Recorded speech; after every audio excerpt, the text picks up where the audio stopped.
everyone is safe, healthy at home. So straight away we move. Our new topic is Gauss theorem. Here we prove Gauss theorem. In this video we prove Gauss theorem, what is the closed loop, closed surface, etc. So first we discuss about Gauss theorem. According to the statement, Gauss theorem is electric flux is equal to 1 upon epsilon naught time of total charge. In other words, the Gauss theorem, according to this law, electric field EF means electric field passing through, electric flux passing through, क्योंकि electric flux find करना है. According to this law, electric flux passing through a closed surface. कि closed surface लेंगे, उससे electric flux पास करेंगे, तो जो electric flux पास करेंगे उसका amount क्या होगा, क्या मैग्नीट्यूड होगा, वो हमें इस लॉ में बताया गया. तो उसका अमाउंट टोटल चार्ज का 1 अपॉन एप्सिलॉन नॉट टाइम होगा. टोटल चार्ज का 1 अपॉन एप्सिलॉन नॉट टाइम होगा.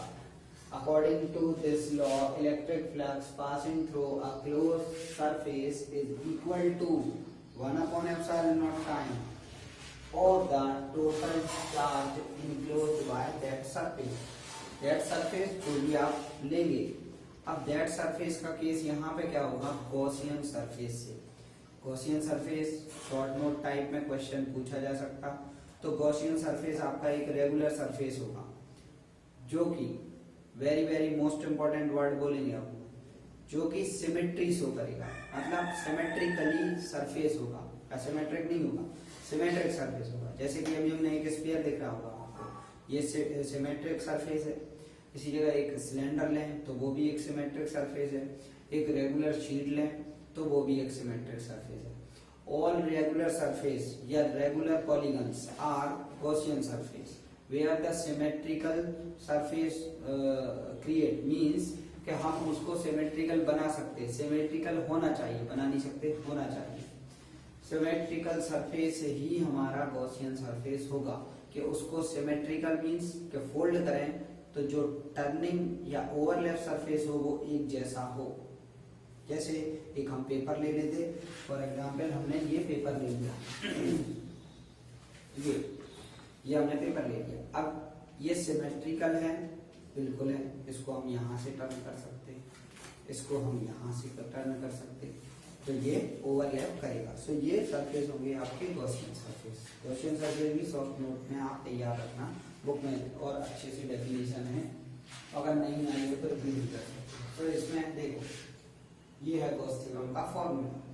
फाई मींस इलेक्ट्रिक फ्लक्स, या इसको हम ऐसे भी लिख सकते हैं, phi E electric flux is equal to 1 upon epsilon naught into net charge. अब इसमें हमें प्रूव करना है गॉस थ्योरम, कि गॉस थ्योरम को हम प्रूव क्या करें. अब देखो, आपको पेपर में ऐसे नहीं करना, आपको पेपर में स्टेटमेंट लिखना. क्या स्टेटमेंट, इस डायग्राम का डिस्क्रिप्शन. इस डायग्राम का डिस्क्रिप्शन क्या होगा, we take a spherical charge conductor. हमने एक स्फेरिकल चार्ज कंडक्टर लिया. At point O we place Q charge. हमने एट पॉइंट O ये लिख रहा, सॉरी O कहाँ लिखा हुआ, O आ गया. तो O ये लिखा हमने, at point O we place Q charge क्या करेगा. अब ये कैसा चार्ज होगा, ये वाली पॉजिटिव. ओके, ये पॉजिटिव होगा. तो इस केस में पॉजिटिव चार्ज होगा, तो ये क्या करेगा, इलेक्ट्रिक लाइन ऑफ फोर्स को एमिट करेगा. वो एरो का डायरेक्शन हमने बनाया है. सो वो डायरेक्शन किसका है, फील्ड का. तो फील्ड प्रोपागेट करेगी, या फील्ड किस सरफेस पे प्रोपागेट करेगी, एरिया वेक्टर पर. तो यहाँ पे देखा होगा आपने, सारा कॉन्सेप्ट को रिलेटेड होता जा रहा है. एरिया वेक्टर भी आ गया, बाकी रह गया सरफेस अभी हम देखेंगे. So in this diagram we take at point O positive q charge. Positive q charge is propagated field E in the direction of electric vector. Here we take ds is a small amount of surface, observing surface ds. At ds, the electric field, the electric vector is indicate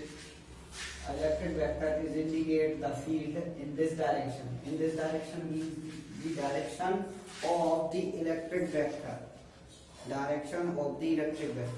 आपको यहाँ पे अब जो भी derivation आने वाली है उनमें आपको क्या करना, सरफेस देखना है कि जो एरिया वेक्टर है उसका एंगल इलेक्ट्रिक फील्ड के साथ में क्या है,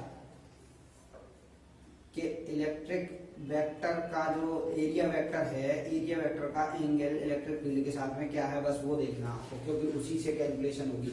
क्योंकि कभी क्या होगा, फ्लक्स जीरो होगा, तो फ्लक्स जीरो का आंसर क्या होगा कि एरिया वेक्टर और सरफेस के बीच में जो एंगल होगा वो 90 का होगा। लेकिन जब जीरो का एंगल होगा तो वो हमने कल बताया था या प्रीवियस वीडियो में बताया था कि जब जीरो होगा एंगल जीरो होगा तो मैक्सिमम होगा, एंगल 90 होगा, सो फ्लक्स जीरो होगा। कैसे याद रखना आपको। तो यहाँ पे दोनों के बिटवीन देखो, यहीं पे वर्क कर रहा है इसका एरिया वेक्टर सरफेस का ये, और यहीं पे फील्ड वर्क कर रही है, तो दोनों में एंगल कैसा है, जीरो। दोनों में एंगल जीरो है। अभी इसको आगे हम कैलकुलेट करेंगे। यहाँ पे लिखा है 0 डिग्री। अब देखते हैं यहाँ पे point charge at O, point charge हमने एट ओ लिया था, दिस इज पॉजिटिव। यहाँ पे फ्लक्स क्या होगा, फाई इज इक्वल टू, हाँ प्रीवियस वीडियो में हमने आपको ये कहा था कि इन दोनों में डिफरेंस बताना।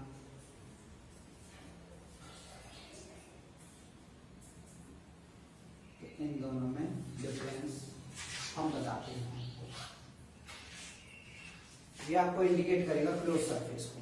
Close surface in the sense एक स्फीयर, ये आपको दिख रहा क्या कहीं से ओपन है, नहीं। अगर ये हाँ ओपन होता तो उस केस में हम क्या करते कि ये वाला इंटीग्रल यूज करते, ठीक है। और ये है देखो